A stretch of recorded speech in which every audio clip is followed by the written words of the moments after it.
உன்னை நோக்கும் எதிரியின்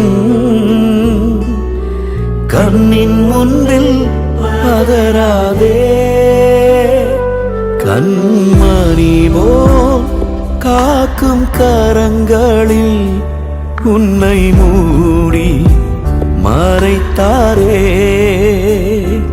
கண்மணி போல் காக்கும் கரங்களில் உன்னை மூடி